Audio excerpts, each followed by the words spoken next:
Hello everyone, welcome back to my channel Harshita education. आज हम इस वीडियो में देखेंगे जो हमारा चैप्टर 6 है, curly locks and the three bears, जो कि class second English Marigold book NCERT syllabus से है। उसकी रीडिंग देखेंगे प्लस उसका एक्सप्लेनेशन देखेंगे, वो भी हिंदी में। और मैं आपको साथ ही साथ इस जो चैप्टर है उसमें जितने डिफ़िकल्ट वर्ड्स है उसके मीनिंग भी बताते चलूँगी। तो अगर आप मेरी चैनल पर पहली बार आए हैं तो प्लीज़ चैनल को सब्सक्राइब करें, और अगर वीडियो पूरी जो स्टोरी है एंड होने के बाद अगर वीडियो अच्छी लगती है तो वीडियो को लाइक भी ज़रूर करें। ओके, तो चलो स्टार्ट करते हैं। तो हमारा जो चैप्टर है, चैप्टर का नाम है curly locks and the three bears. तो पहले यहाँ पे मतलब समझते हैं। कर्ली लॉक्स, कर्ली का मतलब क्या होता है? कर्ली का मतलब होता है घुंघराले, और लॉक्स का मतलब होता है बाल। तो कर्ली लॉक्स, यहाँ पे एक लड़की है जिसका नाम है कर्ली लॉक। इस लड़की का नाम कर्ली लॉक्स क्यों रखा गया है? बिकॉज उसके जो बाल थे वो घुंघराले थे, इसीलिए इसका नाम कर्ली लॉक रखा गया है। फाइन। और किसके बारे में पढ़ेंगे? और कर्ली लॉक के साथ साथ थ्री बेयर्स के बारे में। बेयर्स का मतलब आप सभी को पता है, भालू होता है। ठीक है, कितने भालू थे? थ्री बेयर्स, तीन भालुओं के बारे में। बहुत ही मज़ेदार स्टोरी है, तो ध्यान से सुनना, मज़ा आए तो लास्ट में लाइक भी ज़रूर करना। Now will start. Once there was a girl with curly hair. एक बार की बात है, एक गर्ल थी, एक लड़की थी जिसके हेयर कैसे थे? हेयर का मतलब बाल। बाल कैसे थे उसके? कर्ली थे। कर्ली मतलब घुंघराले थे। ओके, कर्ली का मतलब क्या हुआ? घुंघराले। Her name was curly locks. तो उसका नाम क्या था? Curly locks. अब कर्ली लॉक क्यों था ये मैंने आपको बता दिया, क्योंकि उसके बाल घुंघराले थे, इसलिए उसका नाम कर्ली लॉक रखा गया। One day she went into the forest near her house. तो एक दिन के बात है, वो कहाँ गई? फॉरेस्ट गई। फॉरेस्ट मतलब जंगल। नियर हर हाउस, जो जंगल उसके घर के पास था, तो उस जंगल में वो चली गई। She saw a cottage. तो जैसे ही उस जंगल में गई, उसने उस जंगल में क्या देखा? सॉ का मतलब क्या होता है? देखना। उसने क्या देखा? उसने कॉटेज देखा। कॉटेज का मतलब एक झोपड़ी टाइप देखी। ओके, एक हट जैसे बोल सकते हो। तो उसने एक झोपड़ी देखी। Is anybody in? She asked. तो उसने पूछा, क्या कोई अंदर है? उसने दरवाज़ा खोला और पूछा, क्या कोई अंदर है?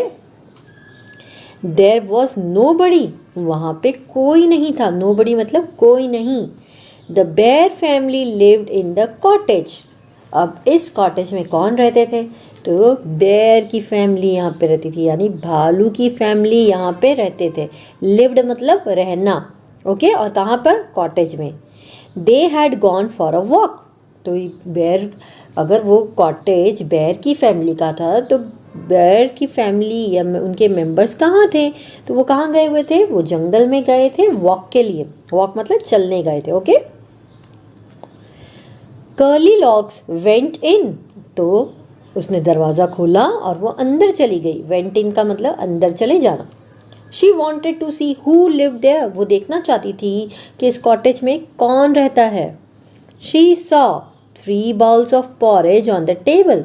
तो जैसे ही वो अंदर गई, उसने एक टेबल देखा, और टेबल पे उसने 3 बाउल्स देखे। 3 बाउल्स किसके भरे हुए थे? पॉरेज के। अब ये पॉरेज क्या होता है? तो पॉरेज होता है दलिया। आपको अगर पता हो तो आपके घर में मम्मी मीठा दलिया, मतलब जो हम बोलते हैं हलवा टाइप बनाती है, उसे भी हम पॉरेज कह सकते हैं। जो मीठा, जो थोड़ा सा स्पाइसी होता है ना, जिसमें सब्जियां वगैरह डाल के हम बनाते हैं, तो उसे हम कहते हैं पॉरेज। वो स्पाइसी दलिया होता है। ओके, तो उसने 3 बाउल्स देखे वहाँ पे पॉरेज के। Now there was a big bowl for papa bear. तो उसमें जो सबसे बड़ा जो बाउल था वो किसका था? पापा बेयर का बाउल था। A middle size bowl for mama bear and a tiny little bowl for baby bear. तो इस फोटो में आप देख सकते हो, ये पापा बेयर है, ये ममा बेयर है, और ये टाइनी लिटिल बेबी बेयर है। तो जो बड़ा बाउल था वो किसका था? पापा बेयर का। जो मिडल साइज का था वो था ममा बेयर का।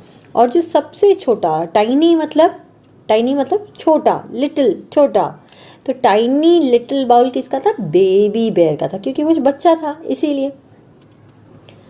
Curly lock was hungry.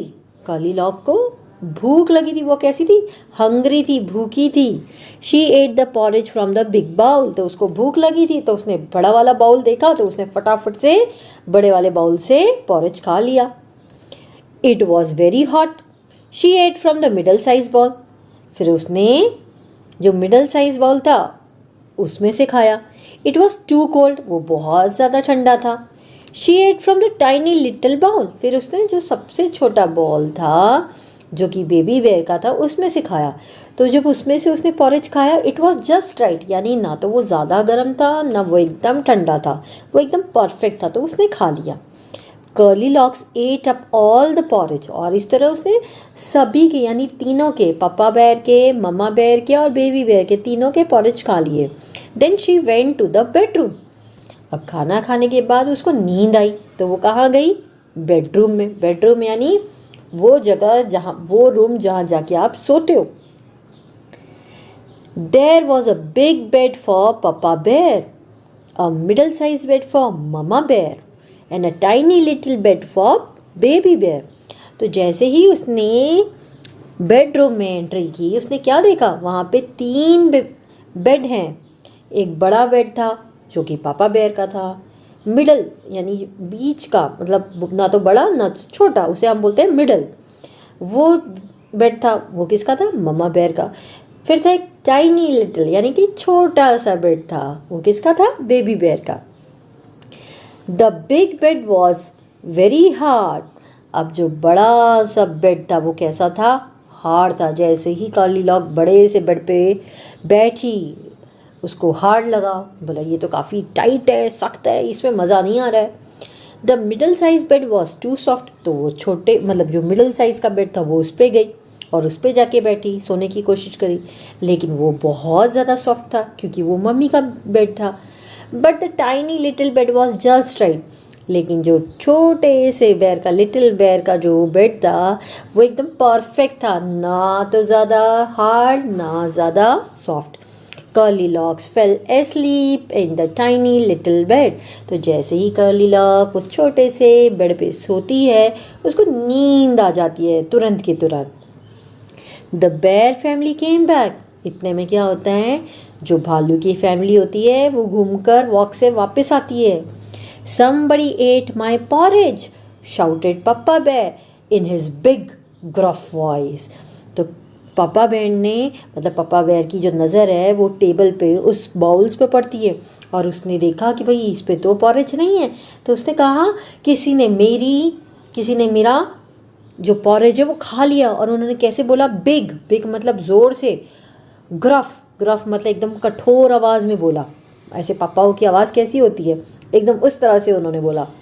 Somebody ate my porridge too, said mama bear, मम्मा ने क्या बोला? अब जैसे हुई पापा बेर ने बोला तो मम्मा बेर ने भी अपना बाउल देखा, उन्होंने बोला मेरा भी बाउल खा लिए, मेरा भी पॉरेज किसी ने खा लिया है। Somebody finished all my porridge, said baby bear in his tiny little voice, अब बेबी बेयर सबसे छोटा था, बहुत ही मासूम था, उसकी आवाज़ भी बहुत प्यारी प्यारी, छोटी छोटी, एकदम हल्की हल्की सी थी, तो उसने भी बोला मेरा भी पॉरेज किसी ने खा लिया है। और कैसे बोला? बहुत ही टाइनी लिटिल वॉइस, हल्के से एकदम बोला। The bear family went to the bedroom, अब वो लोग तीनों के तीनों बेडरूम गए। Somebody slept in my bed, shouted Papa Bear in his big gruff voice, तो सबसे पहले पापा ने अपना जो बेड है उसको देखा और उसकी हालत देख के बोला कोई मेरे बेड पे सोया था। और वापस कैसे बोला? एकदम ज़ोर से, ग्रफ वॉइस में, कठोर आवाज़ में बोला। तुरंत के तुरंत जो मम्मा बेयर थी वो भी क्या बोली? Somebody slept in my bed too, said mama bear, तो मम्मा बेयर ने भी बोला मेरे भी बेड पे कोई सोया था, मेरी बेड की हालत देख के मैं बोल सकती हूँ कोई सोया था।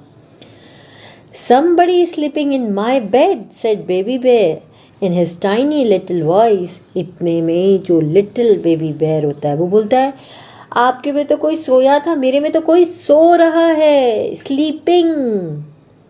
अब यहाँ स्लीपिंग मतलब सो रहा है और स्लेप्ट मतलब कोई सोया था, यहाँ पे समझना ये टेंस है, ओके। स्लीपिंग मतलब कंटिन्यूअस टेंस की बात कर रहे हैं हम लोग यहाँ पर। तो स्लीपिंग, वो सोया है। अब कौन सोया है? तो देखो कर्ली लॉक्स वोक अप, तो इन तीनों की आवाज़ सुनकर जो कर्ली लॉक्स है वो जाग जाती है। वो कब मतलब जाग जाना। शी सॉ द 3 bears, और उसने तीनों बेयर्स को वहाँ देखा।